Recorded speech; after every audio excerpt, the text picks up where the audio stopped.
जय हिंद। आप सभी का स्वागत है मेरे इस YouTube चैनल हिस्ट्री मेकिंग पर। मैं एस आलम।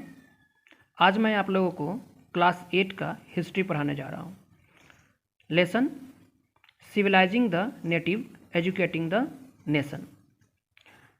इससे पहले इस टॉपिक का मैं वीडियो बना चुका हूँ, जिसका लिंक मैं डिस्क्रिप्शन बॉक्स में डाल दिया हूँ। वहाँ पर जाकर आप लोग देख लेंगे।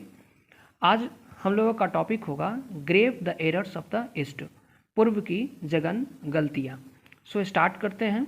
From the early 19th century many British official begin to criticise the orientalist vision of learning.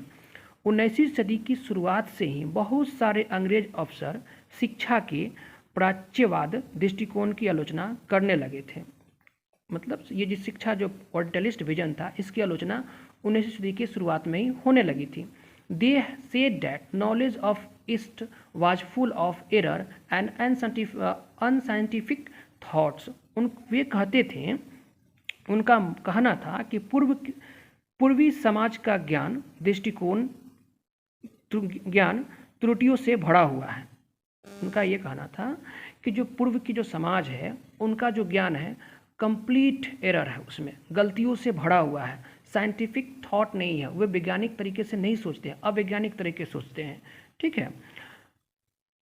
Astern literature was non serious and light hated. ठीक है।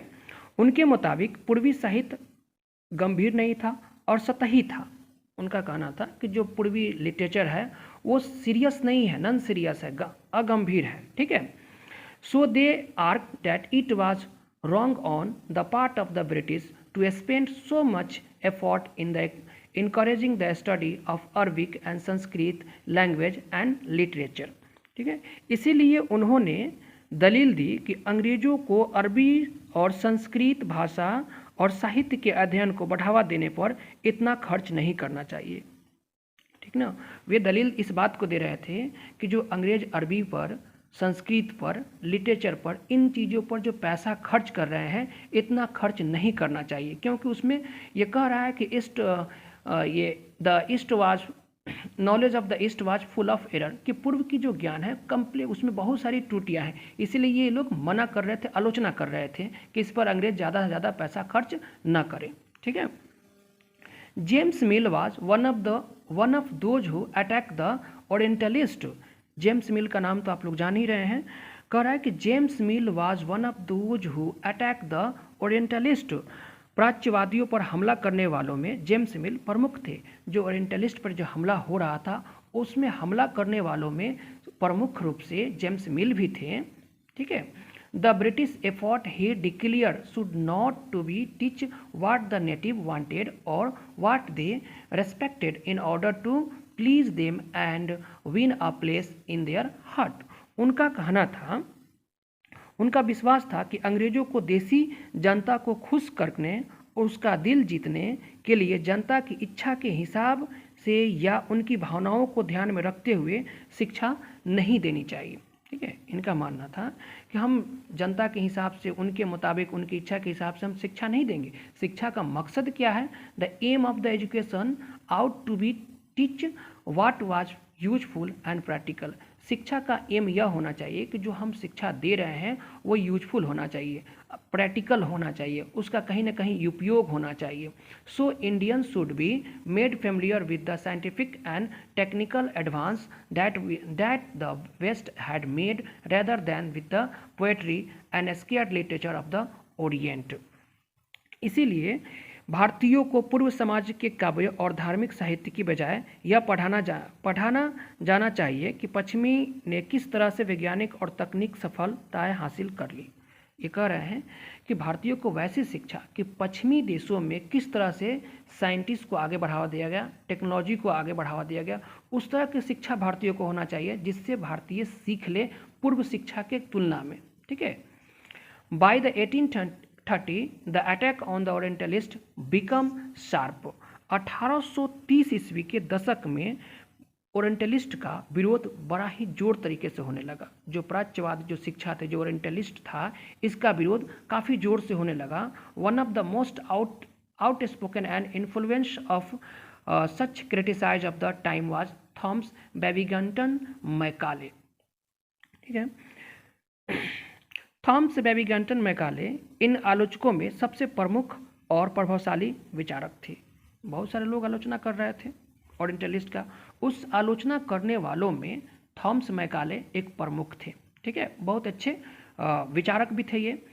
ही saw the India as an uncivilise country that needed to be civilise. वह भारत को असभ्य रूप में देखते थे। India was not a civilise country. उनका कहना था कि भारत एक असभ्य देश है, सबसे पहले ज़रूरत है भारत को सभ्य बनाना। No branch of Eastern knowledge according to him could be compare to what the England had produced. इनके मुताबिक ये जो वेस्टर्न एजुकेशन का कोई ब्रांच नहीं था, कोई भी शाखा नहीं था जो कि इंग्लैंड के मुताबिक इंग्लैंड में कंपेयर किया जा सके। जिस तरह से इंग्लैंड आगे बढ़ रहा था, ठीक है, जो सभ्यता का पाठ पढ़ाया जा सके जिससे इंग्लैंड को आगे बढ़ने का मौका मिले, वैसा ईस्टर्न एजुकेशन में नहीं था। ठीक है, हु कुड डिक्लेयर मैकाले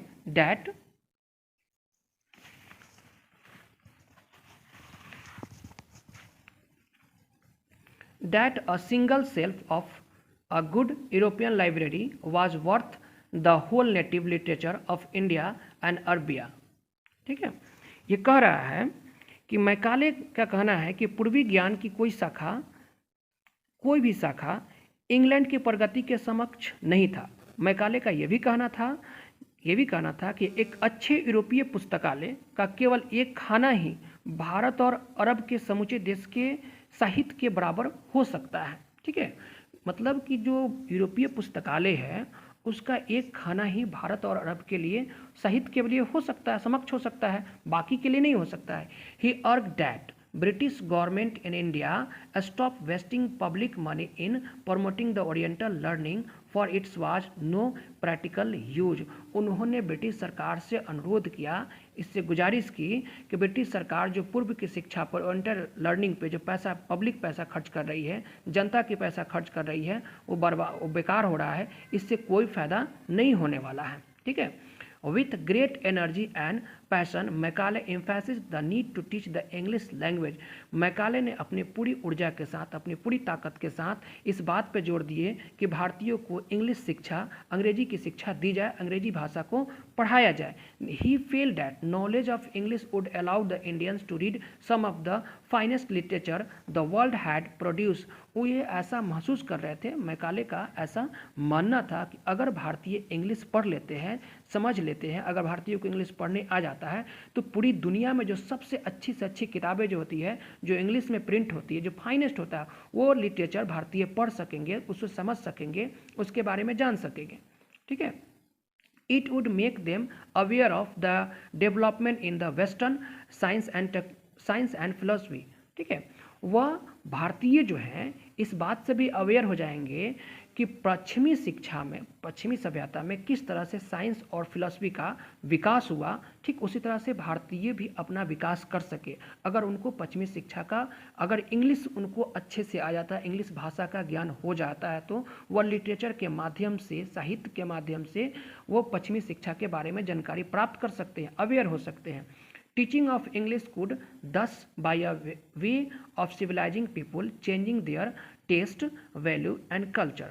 अगर भारतीयों को, ठीक ना, कह रहा है कि अगर भारतीयों को इंग्लिश सिखाया जाता है तो ये एक अच्छा रास्ता हो सकता है जिससे उनको सब बनाया जा सकता है, उनके विचारों को, उनके वैल्यू को, उनके कल्चर को, उनके आइडियोलॉजी को चेंज भी किया जा सकता है इंग्लिश के माध्यम से, अगर वह इंग्लिश सीख जाते हैं तो। क्योंकि इंग्लिश भाषा है और इंग्लिश पे इसलिए जोर दिया जा रहा था कि ब्रिटिश तो इंग्लिश जानते थे, ठीक ना, और उनको भारत में शासन करना था। इस हिसाब से इस बात पर वह ज़्यादा से ज़्यादा जोर दे रहे थे कि किसी भी तरह से इंग्लिश शिक्षा का विस्तार किया जाए भारत में।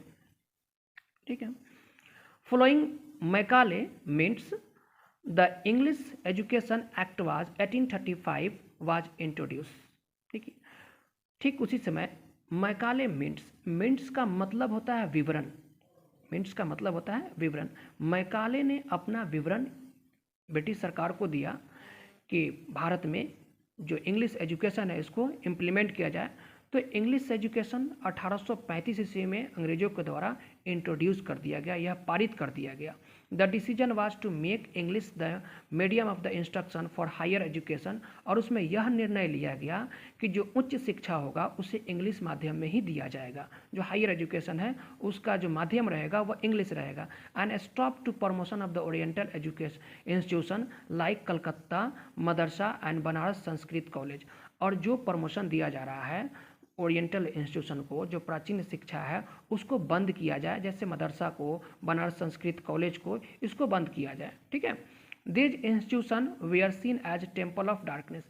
यह संस्था जो था, इस संस्था को अंधकार का मंदिर कहा गया है। ठीक है। जो अंधकार का, टेम्पल्स ऑफ डार्कनेस, अंधकारों का मंदिर कहा गया है। मतलब इनको ऐसा लगता था कि यहाँ से कोई शिक्षा प्राप्त नहीं होने वाला है। ठीक है। इसलिए इन्होंने कहा टेम्पल ऑफ डार्कनेस, अंधकारों का मंदिर। ठीक है। That we falling of themselves into decay, यह धीरे धीरे खुद ही बर्बाद हो जाएंगे। English text books now begin to be produce for school. अब इंग्लिश किताबें भी, जो इंग्लिश टेक्स्ट बुक था वह प्रिंट होने लगा स्कूलों के लिए, क्योंकि जब मदरसे बंद कर दिए जाएंगे, संस्कृत कॉलेज बंद कर दिए जाएंगे, तो जब बंद हो जाएंगे तो बच्चे क्या पढ़ेंगे, तो इंग्लिश टेक्स्ट बुक पढ़ेंगे। तो यह इंग्लिश टेक्स्ट बुक जो था प्रिंट होने लगा, मार्केट में मिलने लगा, और स्कूलों में इसे परचेज कराने की बात कही जाने लगी। तो मैकाले का ऑलमोस्ट कहने का सेंस यह है कि मैकाले ने अपने विवरण में यह कहा कि भारत में इंग्लिश शिक्षा को लागू किया जाए। जब यह विवरण अंग्रेजों के पास गया तो उसने 1835 ईस्वी में इंग्लिश शिक्षा पारित कर दिया। ठीक है, इंट्रोड्यूस कर दिया। और उसमें यह बात रखा गया कि जो हायर एजुकेशन होगा उस हायर एजुकेशन को इंग्लिश मीडियम में दिया जाएगा। जितने भी मदरसे हैं, संस्कृत कॉलेज हैं, जो ओरिएंटलिस्ट इंस्टीट्यूशन है, उस सब को बंद कर दिया जाए। ठीक ना, ऐसा उनका सोचना था। तो ठीक है, आज इतना ही रहने देता हूँ। फिर अगला टॉपिक मैं नेक्स्ट टाइम पढ़ाऊँगा। तो आई होप, उम्मीद करता हूँ कि यह वीडियो आप लोग को अच्छा लगा होगा। तो आप लोग से रिक्वेस्ट है कि आप मेरे चैनल को ज़्यादा से ज़्यादा सब्सक्राइब करें, लाइक करें, कमेंट करें और अपने दोस्तों के साथ ज़्यादा से ज़्यादा शेयर करें। ठीक है, तब तक के लिए जय हिंद।